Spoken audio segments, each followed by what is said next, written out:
All right, it's 1:15. Welcome everyone to Harnessing the Voice of the Customer to deliver a superior product. Thank you, Tom, for the presentation, and you can take it away. All right, super. Well, thank you, Ian, and welcome everyone. One of the things that I miss, in doing a virtual type product camp is, the interactions that we often get within a product camp session. And, for those of you that have been to product camp, more than, several times, you will remember that, as we go through a session, often it turns into a discussion. And so while we're probably a little bit more limited in terms of doing that, do your best to, as questions or thoughts come up, put them into the chat window in Slack. So I try to use the Slack channel, and we're the yellow channel. Or, if you really do have a strong question that you want to get answered right away, do raise your hand, or, just come on and ask me a question. I'm willing to let us, be interrupted as I go through that, because I'm used to that as I'm doing a training sessions. So welcome to our discussion here around voice of the customer. And as always, we want to say thank you to the sponsors, and all of these have been, longtime sponsors in terms of supporting Product Camp Austin, and a big part of what has made us allowed us to have, 26 different product camps over the last 13 years. So it's been fantastic having the support of these different organizations. So when we think about doing voice of the customer, I think sometimes we talk about it in terms of, wanting to understand our customers, and that truly is, a big part of what we want to be able to do, is to really understand the needs of our customers. But, I think even more than just understanding the needs of our customers, we want to be able to learn something that we can take action on to go and close that gap between where they are now in terms of, their current experience to what their expectations are. And the voice of the customer is our key tool in helping us be able to actually cause change to occur in helping our customers close that gap. But here's the challenge. As I look across many organizations that I have interacted with over the years, everyone's kind of like we need to be doing voice of the customer, but for some reason we don't do it enough. And this is an opportunity here, if you want to open up your mic and add an idea, or put something in the chat window.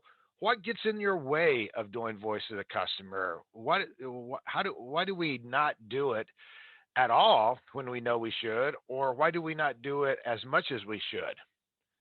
Who wants to add some thoughts in there?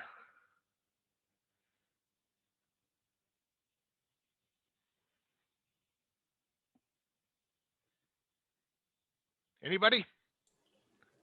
I'll just throw it out there. Sometimes I think a lot of times you get this when it's a new idea, and you think, oh, let's go do research and talk to customers. But then when you get into building, you forget about that. You forget to keep talking to customers, and that happens. I see a lot.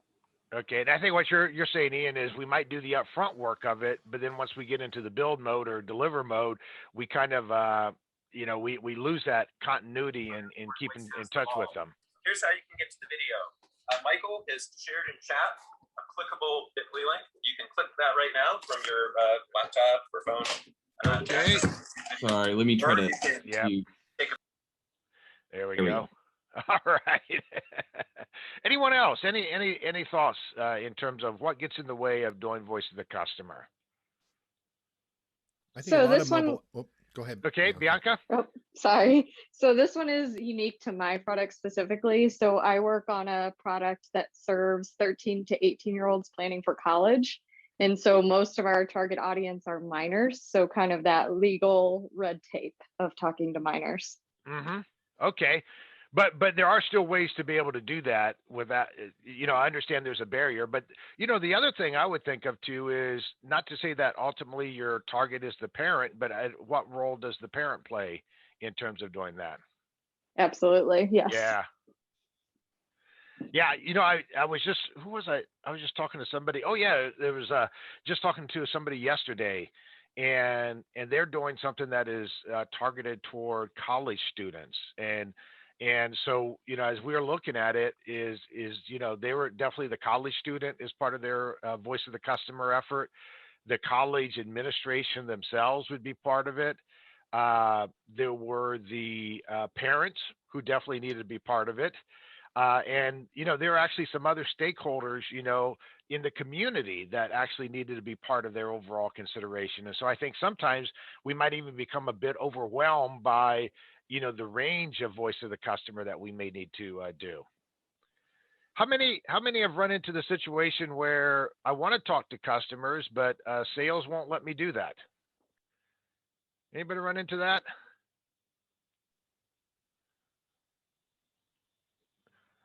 I haven't always had sales, but organization barriers. There's some not opening it up or letting free flow. Okay. In the org. Yeah. So there can be, I'm gonna and I'll address that in 3 areas that you mentioned there, Ian. Is one is I see it often where they say, well, the sales team won't let me talk to customers, and I think part of the challenges that we run into is, have we really established the credibility with the sales team where they'll be feeling confident to let us go? But the other part of that I've run into is, not really having a good plan. We just come to sales and say, hey, we want to talk to customers. Who can we talk to? And we don't have a good plan in place to say, here's exactly what we want to be able to accomplish. And so they want to know that that's going to be a productive exercise. I think to Ian's point, there's many times the executives within the organization may get in the way. And, they may be along the line to say, we've been doing this for, we've been in this business for 20 years. We know our customers. We know what they need. We don't need to go out and talk to them anymore. And so that's fairly typical of what we see. And I think the final thing that executives will often get in the way of, well, we don't have time to do voice of the customer. We need to have this product ready by such and such date. And if it's always funny how it works out, that when the product gets launched and you don't achieve the results that you were wanting to, then there's always time to go back and do some of that voice of the customer work. So there are a number of reasons to do the voice that get in the way, but I believe that by putting a good solid plan in place, it's going to help take you some steps forward in overcoming some of those resistance. And that's what we're going to be talking about here, as we go through this, is how do I structure a plan, and what are some of the key considerations that I need to have, as I'm building out my voice of the customer activities. Now, who's responsible for this? Well, I think all of us would agree that product management definitely has a strong leadership role in that. But really, anyone in the organization can be engaged in helping and support, capturing that voice of the customer, both in formal methods of where we plan a research, we go out and conduct interviews, we bring that back and we analyze it, as well as, in a more informal sense of just capturing what are customers talking about on a regular basis that can all be feedback to you. Now, when we do that voice of the customer, we do want to understand the customer. And that was one of those statements that, we talked about earlier. And these are, many of the different questions that we really want to be able to get some depth into as we're going through that voice of the customer exercise. And I'm going to share just a couple of frameworks that, I think are useful for us as we start thinking about what do I want to be able to understand in doing both voice of the customer. One is we want to understand the market segments. Now, it might be very straightforward in our mind to be able to go and model our segmentations around demographics, of the individuals that we're doing voice of the customer with, or even what we might call the business demographics. But that's not always going to be a key reflection of what that true or market segment looks like. And so we want to make sure that as we go out and do that voice of the customer, we're thinking about, well, how are their needs different? How are some of their buying behaviors different? What are their goals and expectations? How are those different across different groups? But we also then want to understand the individual personas that we're speaking with. And so those of you that are in a business to business setting, we will find within an organization, there could be anywhere from 3 to, I'm going to say 7, key personas that we need to create some understanding around. And we want to go and be able to develop a profile of what every single one of those individuals look like.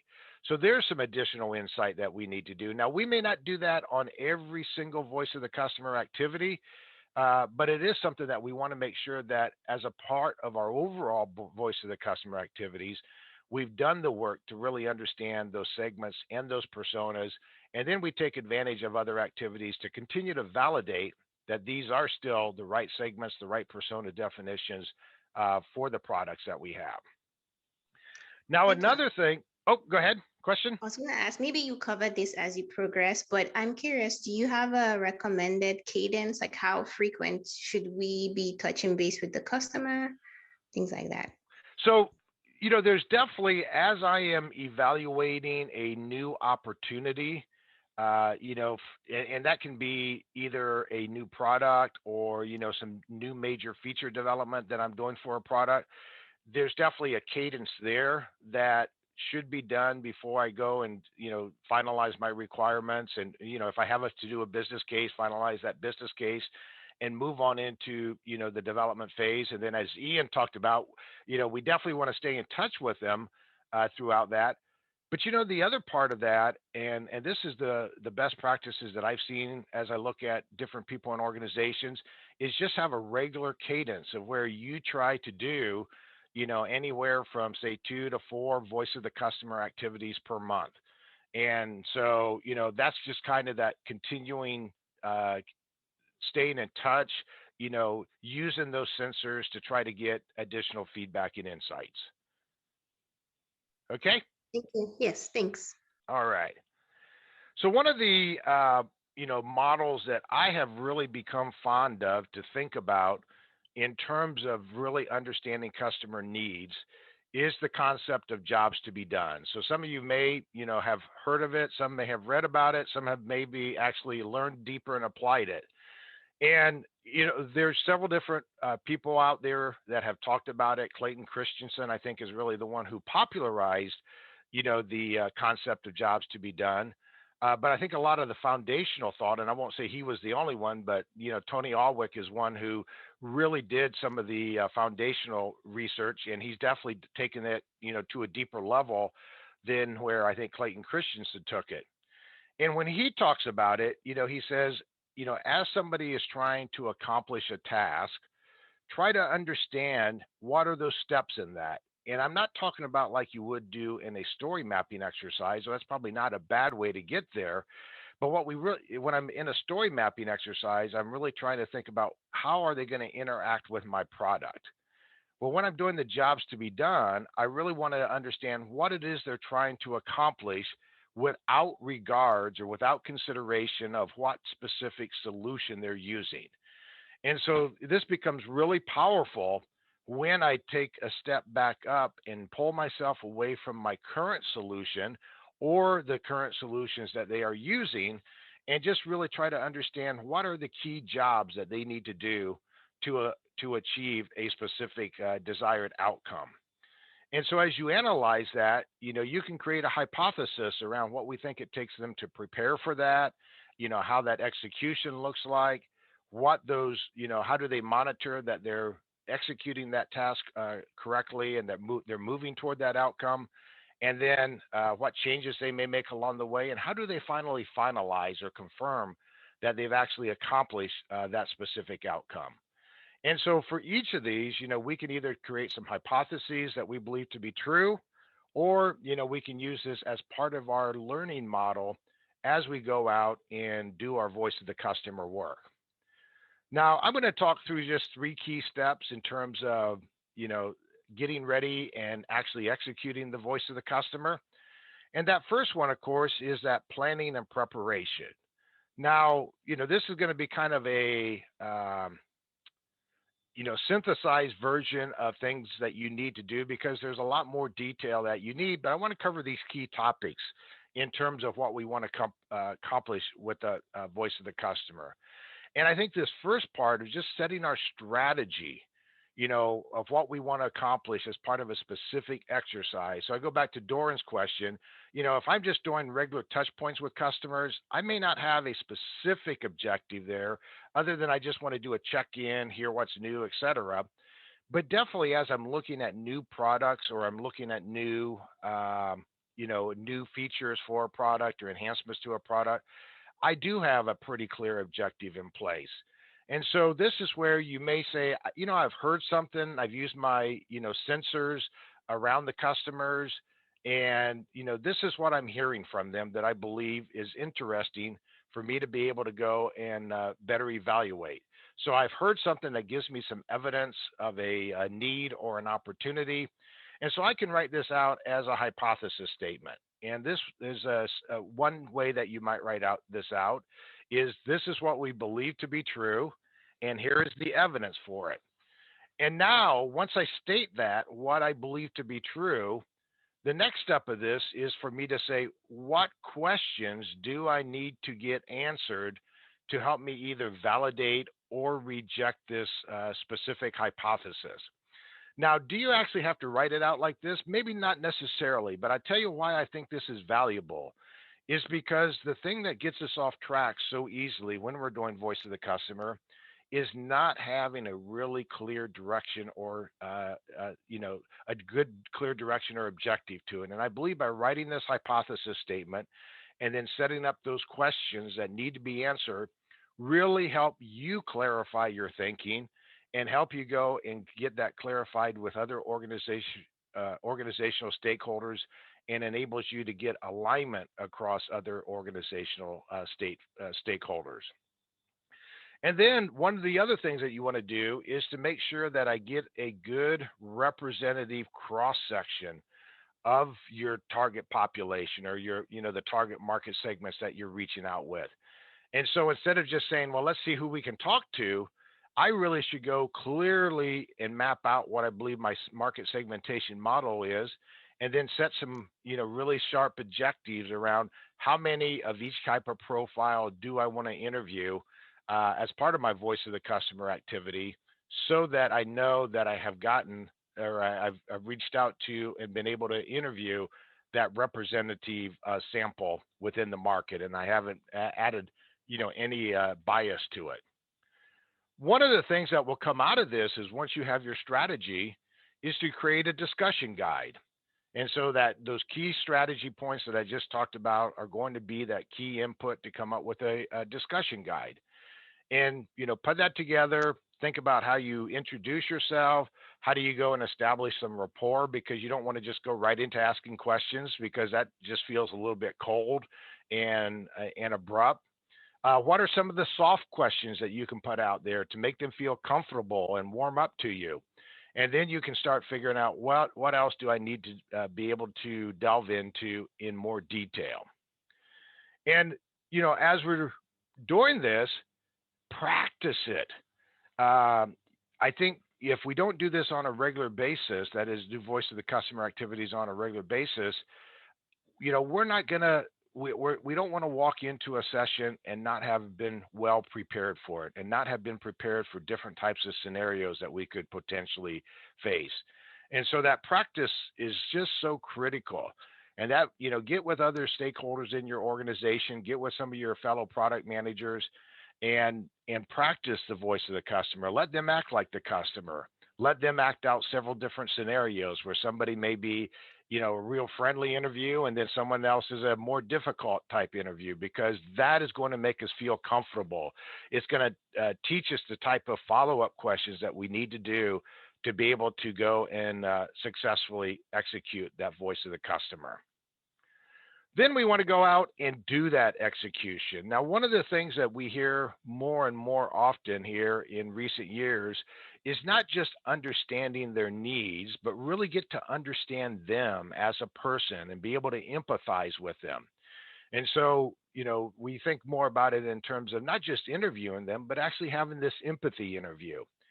And I do believe that when we fall into a business-to-business situation, I think there's a hesitancy often to go and get into that, sense of feeling or emotion or the way that they're thinking as they're approaching a particular task or some of the challenges that get in their way. But yet it's through that where we can really start to understand those challenges much better and be able to go and gain that deeper insight than what we would if we just kind of approach it from a functional view. What functionally are you not able to do? I was working with a client just this past week, and as we were, trying to, do some work around these ideas, it really did come out how important that emotion was in terms of their business to business customers and be able to identify that and express those. Some of the techniques that I think are really useful when we do voice of the customer is not just to ask a question, get an answer, and move on to your next question, but to really get a deeper understanding about what they're saying to you, because the first response that you get from your customers is usually not going to be, or from the people that you're interviewing, is not necessarily going to be the full depth or level of the issue that they're running into. And so if we become comfortable in asking why questions and getting clarification from them, can you give me an example? Those probing type questions, those are where we're going to go and get into a much deeper understanding of what their needs really are and what those gaps are in terms of where they are now and what are those expectations of what they would like to be able to achieve. The last thing I want to touch on here before we go and have some time here for some Q&A is to have in place a plan of what you want to do next. And I was working with one client about 3 years ago, and one of the things that they stated to me was, well, we do voice of the customer, but then we collect this information and we don't do anything with it. And if we're doing voice of the customer and all it does is give us some interesting insights that doesn't become actionable, then we are wasting our money in doing that. And so we really want to have a plan in place in terms of how you collect that insight, how do you process it within the organization, and then how do you make sure that you actually take a next step on that. And so when you think about all of this voice of the customer, we have been primarily talking about interviews, but in reality, I can be getting that voice of the customer from many different sources. And, whether that's through these different types of medias that I've mentioned here, plus also through different stakeholders within the organization. And so when I go through, I do the interviews, I pull in the other feedback that I have, it can start to feel a little bit overwhelming. And it can be hard to go and say, how do I make some sense of this? So one of the techniques that I hear most often is this idea of doing affinity mapping. And not that I'm here to, there's just to let you know, I'm not going to dive into next deep detail on this, but in the next session coming up in one of the rooms, and I don't remember who it is going to be presenting a presentation on affinity mapping. And so if it's something that you want to learn more of, I definitely encourage you to go to that. But, this is a way where I can go and take a lot of this diverse information that I've collected, and I can start to cluster it together into things that sound alike, things that have similar themes to it. Perhaps maybe they have a similar root cause associated to them. And it's through that then that I can go and start to identify what are my key insights, what are my key takeaways that I want to take away, from this voice of the customer activity. As you're going through there, pull out key anecdotes and share those, because it's one thing to say we did a study and these were the key things that came up during it. But when you add a customer quote in there, or you actually add an anecdote of what you observed or were able to learn, that becomes even more impactful for getting the point across, along with other with your other stakeholders, in the organization. So I cannot encourage you enough, making sure that as you're putting together your voice of the customer, program, and putting a schedule in place, that, you create enough time to do that upfront planning and doing that practicing, and to execute it, to collect the information as you're executing it, and then finally, to make sure that you allow sufficient time to process it, gain some insights, and be able to go and build an action and a strategy based upon that. So these are really, the key things that, I want to leave with you in terms of doing voice of the customer is make sure that you go in, have a clear objective in place of what you want to be able to learn, structure your voice of the customer, your strategy sufficiently so that, you can collect that information, practice it, go out, execute it, make sure that you dig deep as you're working with the customers or with those prospects that you want to gain insight from, and then put that plan into place to be able to do that follow-on analysis. Now, finally, if you'd like to learn more on Voice of the Customer, we, 280 Group, created a Voice of the Customer guide, and there's a link in here. And actually, I'm going to post this into, let's see, I'll post it into the chat room here in just a moment. But, this is something that takes the concepts that I've talked about and actually goes into a lot more detail. And so if you're working, with a team in terms of doing Voice of the Customer, I think you'll find this really useful in terms of helping you better structure your approach to the voice of the customer. All right. Any questions anyone has from what we covered here, or any thoughts or discussion? I do have a question, Tom. So when you gather all this data, all this information, what are some best practices on how to document so you can see the progression of all the things you've done with the customer? Mm-hmm. I'm going to give you two thoughts on that. Is one is as you are doing the voice of the customer exercise, we always encourage you, and I know in a remote world, virtual world is a little bit different than a face-to-face world, but you want to have somebody who is an observer or a note taker, taking notes as you're going through that. And best practices are really to take as detailed notes as you possibly can. And then once you complete that session, is that you with your observer or observers, schedule some time afterwards to just go through the notes and to review what you heard, because what you heard may be slightly different from what somebody else heard. And so, be able to go and just capture those throughout that. Now, one of the final processing steps that you want to do is then go through each of those interviews, and this takes some time to do it, and really start highlighting where those key insights are throughout that. So one of the things that you might do in terms of showing progress is not necessarily wait until just the end to go through and highlight where those key findings are, but to be able to go and capture those as soon as you can after the voice of the customer exercise is being done. And so that would be, some steps of indication of progress that you can be able to get is just by having notes that you could potentially share. Now, I'm going to say most people are not going to want to sit down and, read through a bunch of raw notes. They're going to be looking more for the process information, but it doesn't hurt to share that information just to show that, hey, we're gaining some insights as we go through this, and then just have a clear schedule in place of how you're going to process that information, so that they can see that you're actually taking that and working on getting some key insights from that. And Jeff, thanks for putting that link in there. Actually, it's a 404 error. He said it doesn't work. Oh, all right. I will double check that one here after we finish up here. It should work. All right. Sorry about that. Anyone?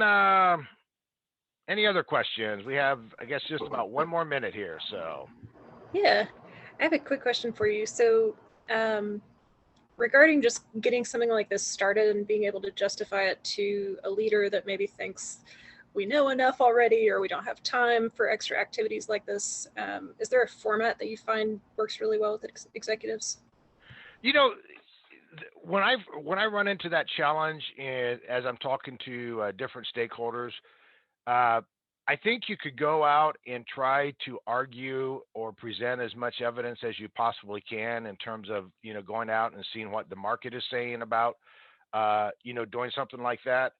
But what I have found is that if they're not sold on it already, that's probably not going to help. And so probably the best thing is if you can find an opportunity where you on your own can do kind of a pilot exercise on it, and find that extra time to go and do it, share the insights that you got from that, and just to kind of show that difference between what it's like talking about with a bunch of opinions versus here's actual data that we're bringing back from customers. So it does take a little extra effort on your part, but just going out and doing Yeah. it is I think one of those best ways to do it. And don't try to do it on a large scale type fashion, but Right. like I said, just go do it so that you can prove it to them. I like that. Thank you. Yeah, there's a quote that that we use in one of our training classes, and it comes from now my mind just went blank. Jim Barksdale, who was CEO of Netscape way back, many years ago now, and he says, if we're talking about opinions, then let's use my opinion. If you have some facts, if we have some facts, then bring some facts and we'll talk about it. And I think that's really where that opportunity is for you, is to come in with some facts that you've actually collected and see how that changes the tone of the discussion. Thank you. All right. Thanks, Sarah. Anyone else? Any other thoughts or questions? I'm gonna have to go and let's see. Ian. Oh, we do have a new link there. So Ian, thank you for putting that out there. So there's a link in the chat window for the VOC guide. So, or I say in the chat window in the Slack channel, and I'll put it in the chat session. Anyone else? Any other thoughts, questions before we're already a little bit over time, but we can probably hang here another minute or two if you need to. Hey, Tom, I think you mentioned this earlier about getting others involved. It's just not just the product manager, but getting the rest of the team. Any tips for doing that? Maybe even getting engineers involved. How do you get people who don't usually talk to customers into that mode? Well, what I find is, if I look at especially engineers, that there are clearly some of your engineers that will never be comfortable going out and being face-to-face in a customer environment. But I actually find that a fair number of them actually would be comfortable in that, and they actually desire to do that. And so I would find somebody who has a desire to do that to join me as part of a voice of the customer exercise. And the companies that I've seen that do this best in terms of voice of the customer will have a product manager leading it. They'll bring somebody from the engineering team, and then they'll bring somebody from some other part of the organization, maybe more operations, depending upon, what it is. And I think what you will get from that is, if you find someone who has a desire to do that, when they come back and they start sharing what they learned from actually seeing a customer and maybe seeing a customer use their product, that will get others excited within those engineering teams to, share that insight. And then I think the other part of this, if you just think about those people who are in touch with customers on a very highly regular basis, especially your customer support team, your application engineers, your implementation consultants, if you are going out and just talking to them on a regular basis and letting them know that you care, they're going to be more willing to engage in actually digging deeper and sharing those insights with you. Great points. Thank you. All right. Any other questions? Just a quick follow-up on that point. Hi, Tom. Hey, Roger. One of the things that I've noticed is you kind of have to set ground rules or actually train team members to be good at product discovery. Otherwise, it can kind of turn into a little bit of a mess in interacting with the customers. I had a situation where I had a sales guy who was who accompanied me, and he thought he was like going to do this lean startup stuff, and he was completely doing it wrong. And he was asking, "Oh, how much would you pay if for this product?" And and stuff like that. And so it it's either those folks need to sort of be trained in how to do the discovery, or you can sort of set up ground rules where they're observers only. Mm-hmm. Yeah, good point. Is anyone that you're bringing out with you as you're doing the voice of the customer, you do need to set ground rules around it. So thank you for sharing that, Roger.